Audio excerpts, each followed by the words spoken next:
And Dominic Alafaci is here from Colin's house. How are things, Dominic? Very good, thanks, Darren. Excellent. Very good indeed. Oh, that's better. I better pull my mic up. Yeah, that's like a much better sound. Your friend Yasser, who loves that Greek dish we were talking about earlier. Yeah, that's good. right. It wasn't high enough on the table. Do you ever get any clients that come to you just before the report? Yes. That where you just think, how could you be doing this? You have just got, this is a dog's breakfast where your finances are. What are you thinking?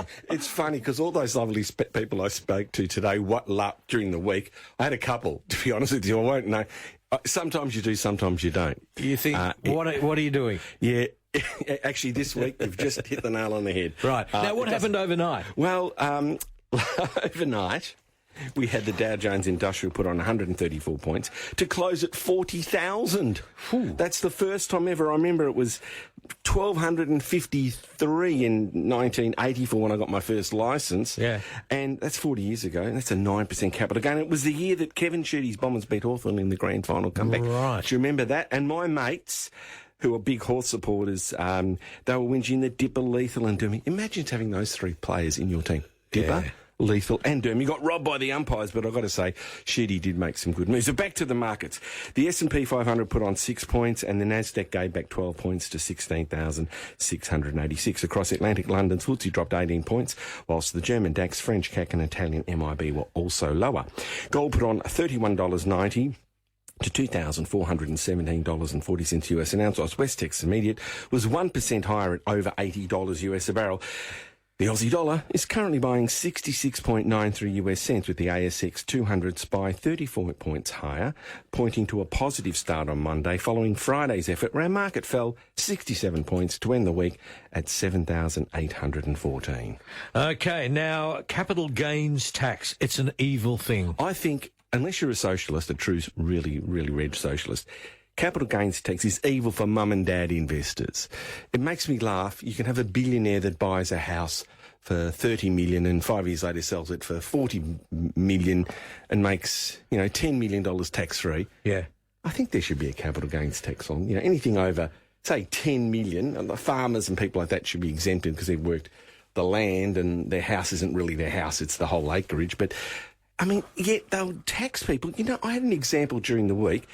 If you work really hard, and this is a true story, a person's borrowed $500,000 on their home, they crimped and they saved and they decided to buy a rental property to build wealth, and 5 years' time it's worth $700,000, and so they made $200,000. They're in the money. They've worked hard.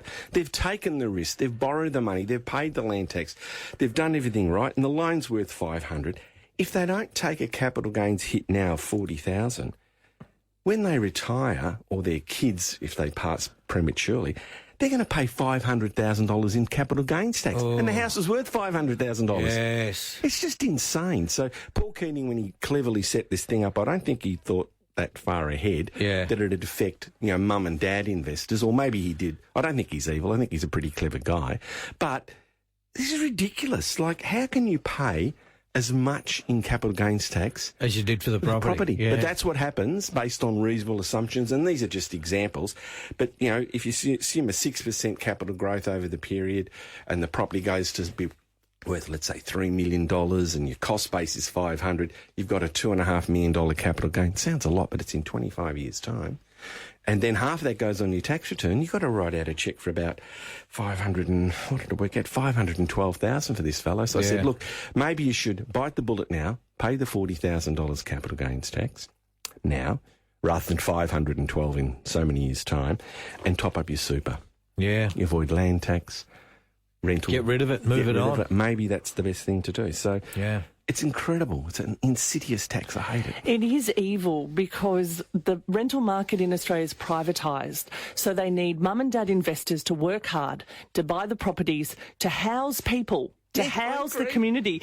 But then the government exerts tax on on a privatised market that they have not done enough to intervene in to help out. So it's saying to someone, I need you to save up and put a roof over this person's head, but then I'm going to get involved. And not only that, and I hate it. The poor person who actually does that takes a huge risk. You actually people don't understand. A lot of these loopies on the left think that it's negative gearing, it's bad. You've got to take a huge risk. Do you know how much responsibility there is to put your own house on the line or your own private potential bankruptcy by borrowing money. It's a huge risk. They factor nothing into the risk factor. Yeah, the risk factor is huge. So I agree with you. Let's start our common sense party. John has called through. By the way, if you'd like to ask Dominic a question, 133693 is the number. John, good morning. Good morning, folks. So I've just had sold some property in a superannuation, private superannuation fund. Yep. So I've come into quite a lot of cash. Now, I want to start preparing for my retirement. Where can you put that money to start earning, a regular 5%? What are my options here? Because I don't want to go buy more property because of all the reasons you guys just said. I'm sick of the taxes. So how do I get a good 5% return or thereabouts? Do I transition away from my own self-managed super fund and go to another fund? No, John. John, look, the type of superannuation fund that you have is really a personal preference. The fact you've got one, it's probably cheaper just to keep what you've got. You're talking about investing your money in a diversified portfolio of income-producing assets. Now, it depends how old you are, John. May I inquire as to your age? Yeah, 58. Oh, you're a youngster. Okay. So, John, you're probably going to live 25 years, something like that. 20 years. 30. 25, I think. You're fit, aren't you, John? Well, half the men his age will be alive in 26 years, I think. Anyway, make a long story short. You should do a risk tolerance report. So if you go to the Collins House website and go to the forms area, you can do a risk tolerance report for free, and it'll tell you, there's a 25-question questionnaire. It's done by Finametrica, and they're a well-regarded actuarially based firm that takes your answers and says, well, John, based on these answers, fits here on the risk-reward scale. So that's your first start. Work out the sleep at night test. No good investing in something that'll, frighten you if the market turns against you. That's the first step. The second step is diversify. Once you've got that blend of shares, property, fixed interest, cash, invest in a diversified portfolio. So they're the first two general advice steps. If you'd like some personal advice, we can help you and give you tailor-made advice. But the first two steps, you could do it yourself, basically. And if you want to do it yourself, we've also got our online service that matches. There's 6 portfolios that match 6 of the scenarios. So you can look at that. That's at collinshouseonline.com. Thanks, John, for the call. To Wayne, good morning. Yeah, good morning. I got a house in Queensland 4 years ago, but my focus has been in the equities market on my super. I mean, I've been getting 25% return the last 12 months on super. What? And Australians are fixated on buying houses. Well, Wayne, can I tell you something? If you had a 25-year 25%? Yeah, there's not a lot in it. Seriously. Shares have... Look, I was brunged up, so to speak, in the share market. I've been working in equities, or started off working in equity firms. The race between shares and property is a no-brainer. There's a half a nose in it over the long... If you buy good quality shares and good quality property, they're about the same at the lot. Shares are a lot easier to get in and out of. Yeah, they are. With no upkeep costs as well. Well, but you can easily blow yourself up. Tenants. You can blow yourself No tenants. up. Can I tell you, you only hear the good stories. You only hear the Wayne stories. You don't hear the stories Well, of you've people... had a good story, haven't you, Wayne? Yeah, well, that's good. 25% is not that great in the last 12 months. Really? Yeah, it's pretty good. But you can do, I think 36 was the highest I saw. But leaving that aside, short-term gains or short-term returns from shares and property should be ignored. There should be a law against it. You should put block out on your glasses so you can't look at the less than 5-year returns, because it distorts everything. You think, oh, that's fantastic. Everyone piles in, there's a crash, and you go, shit, shares are no bloody good. I put in, Dominic said it was really good, and it went down 17%. It fluctuates, to quote the great Ernie Sigley, like a honeymoon blind. It goes up and down like a honeymoon blind. And I was just thinking of Ernie the other day. And but so do property. I mean, you can lose money in property too. Yeah. So please have a minimum 7-year outlook for shares and property. And Wayne, I understand there is an obsession with property, but it is so much easier to buy a $500,000 property portfolio than it is to buy a $500,000 share portfolio, because you only need a $50,000 deposit. The banks will lend you up to not $400 and something thousand. Our banking system is built on property lending. So while shares are easy for small amounts, property is also easy for large amounts. But combine the two, do it sensibly, diversify, and do not chase the light like a glowfish does. All right. Thanks, Wayne. To Jackie, good morning. Good morning, guys. I was listening earlier, and you were talking about a deceased estate and a rental property. So the question is it's part of a deceased estate, and it is a rental property that, say, my parents had. Right. If that was then sold, what's the capital gains? Okay, Jackie, the capital gains tax time bomb starts ticking at the date of death. So if a person passes and they bought the property for $100,000 and it's worth $300,000 and it's post 19th of September 1985, so it's a relatively recent property purchase, the $200,000 gain is divided by 2 and added to the person's income tax return.